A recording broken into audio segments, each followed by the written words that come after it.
Fala aí pessoal, sejam muito bem-vindos a mais um vídeo aqui no meu canal do YouTube, gente. Hoje, continuando aqui os vídeos, detalhando um pouco aqui dos resultados das empresas, trazendo aqui no canal as empresas que eu tenho ou que vocês também gostam bastante, a gente acaba acompanhando por conta aqui da nossa estratégia previdenciária, uma estratégia que a gente quer fazer para receber dividendos, tá? No vídeo de hoje quero trazer para vocês os destaques do resultado de AS Brasil, tá? Que foi anunciado de forma bem recente aqui. Eu não tenho a posição, vocês sabem disso, era uma empresa que está na verdade no meu radar há bastante tempo, acompanhando. Não dá para ter tudo, vamos ser bem sinceros. E eu sempre tive aquela dúvida, né, entre a AS Brasil e Engie. Hoje, se eu fosse comprar alguma delas, eu estaria mais voltado a comprar a Engie, para ser bem sincero. Mas não que a gente não deva continuar acompanhando a AS Brasil. A gente tem hoje um preço muito maior do que a gente teve alguns meses atrás, então talvez também não tenha margem de segurança para você se posicionar hoje, mas de qualquer forma é legal acompanhar os resultados para ver como que vai sendo ou não a evolução da empresa, ok? Antes de mostrar aqui meus slides, não, na verdade um relatório aqui da Genial, eu quero dizer para vocês deixarem um like e comentarem, tá? Porque isso ajuda muito a divulgar o canal aqui, engajar e divulgar para mais pessoas. Está rumo a 100 mil inscritos, tá? Então, se você puder ajudar, eu vou ficar extremamente feliz, beleza? Bom, isso daqui é a visão que a gente tem de AS Brasil no dia de hoje, tá? 11,67. Se a gente vai olhar year to date, a gente já teve momentos onde ali, no começo do ano, estava custando na casa dos R$9. Se a gente olha para um ano para trás, a gente já viu, na verdade, a empresa lá em 2022, inclusive, também negociar esses preços, né? Vai ficar meio de lado, vamos dizer assim. A empresa ficou meio de lado, desde ali do finalzinho de 2022 até o começo do ano. De lá para cá a gente viu, na verdade, uma evolução bastante interessante na empresa e hoje custando seus 11,67. Não tem o cálculo do preço teto aqui, tá? Por quê? Porque eu não tenho na minha carteira. Mas se você tiver uma visão e quiser comentar aqui embaixo para ajudar o pessoal, acho bastante interessante, tá? De qualquer forma, é legal a gente sempre acompanhar aqui os resultados. Para isso, eu vou usar um relatório escrito aqui no Genial Analisa, analisa.genialinvestimentos.com.br, você pode acessar isso aqui de forma 100% gratuita, ok? Muito trabalho pela frente, é o que diz o meu colega, o analista Vitor aqui, que cobre essa empresa, tá? A avaliação dele, na verdade, foi uma avaliação positiva para o resultado aqui do segundo TRI de 23, tá? Perceba que o que a gente tem das estimativas dele, por que a empresa iria reportar de EBITDA, que é aquela proxy da geração de caixa, é muito em linha com o que veio, tá? O mercado esperava um pouco mais, só que o analista já tinha um pouco desse viés, um pouco mais conservador, ok? Do que o mercado. Veja, a companhia reportou números abaixo do consenso, mas em linha com nossas estimativas. Julgamos o resultado como positivo. A empresa conseguiu aumentar sua receita operacional e os preços médios de venda de energia, enquanto manteve os custos relativamente sob controle, além de estar em um período intenso de investimento para colocar de pé projetos que estão em seu pipeline. Primeiro, essa frase aqui é extremamente importante. Para você que está investindo hoje em AS Brasil, achando que ela vai pagar nesse curto espaço de tempo agora dividendos como ela pagou no passado, você está completamente errado, ok? Se a empresa está passando por um período intenso de investimento para se colocar projetos de pé, ela não vai pagar bons dividendos agora. Ela irá pagar os bons dividendos lá na frente, quando esses projetos estiverem de pé e quando esse número massivo de CAPEX de investimento diminuir.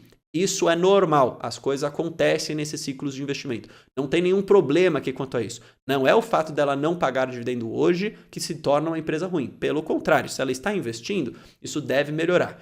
Há algumas colocações no mercado de alguns analistas que, assim, a empresa poderia ter investido durante muito tempo anterior. Ela resolveu não investir muito, pagar muito dividendo no passado e agora precisa colher esse fruto negativo, de certa forma, de voltar a investir de forma massiva e intensa e, por consequência, diminuir o dividendo.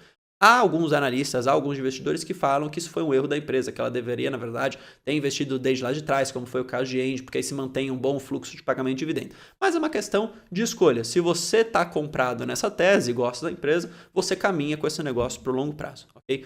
Olha o que o analista fala. Entretanto, considerando esse cronograma de investimento como amplamente divulgado, a empresa deve utilizar seu fluxo de caixa para colocar seus projetos em desenvolvimento de pé e manter o endividamento em situação confortável, sem grandes espaços para pagamento de dividendos. É o que eu acabei de falar para vocês, tá? O que nos faz preferir outros nomes do setor. E por isso, reitero aqui o manter. De novo, não é porque a empresa é ruim, é simplesmente por uma questão de tomada de decisão. Se você quer comprar a empresa hoje, seguir com isso, entendendo que você vai ter pouco dividendo, não tem problema. No futuro você vai ser remunerado, depende muito do seu horizonte de investimento. Numa estratégia previdenciária, a gente investe por décadas, então talvez faça bastante sentido, inclusive, você se posicionar, ok? Olha a receita líquida da empresa, 763 milhões de reais, tá? No segundo TRI, um aumento de 22% em comparação ao ano passado.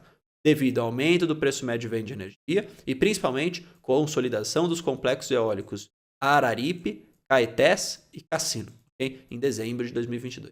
A margem operacional líquida da empresa foi de 515 milhões, okay? Impactado principalmente pela consolidação do ativo eólico mencionado acima, que é esse complexo aqui, na verdade. Okay? Os custos de despesas, como disse aqui o analista, tá? Ficou mais ou menos ali em termos estáveis, tá? Subiu um pouco, obviamente, 26% em relação ao segundo TRI de 22, mas mesmo assim, a opinião dele é isso daqui, manteve os custos relativamente sob controle. Okay? Óbvio que vai subir, às vezes pode cair um pouquinho, mas não é algo que assuste nesse sentido. Tá?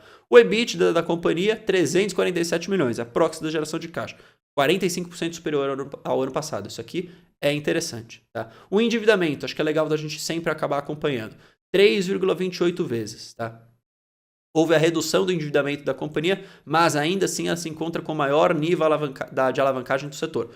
Por isso, gente, que a gente vai ver dividendos menores e por isso que ela vai precisar manter, inclusive, um bom planejamento do seu uso de caixa para conseguir colocar os seus projetos de pé. É normal que em momentos de ciclo de investimento alto, o endividamento da companhia, a alavancagem dela aumente. A gente já viu isso em outras empresas também, tá? Por exemplo, o Klabin.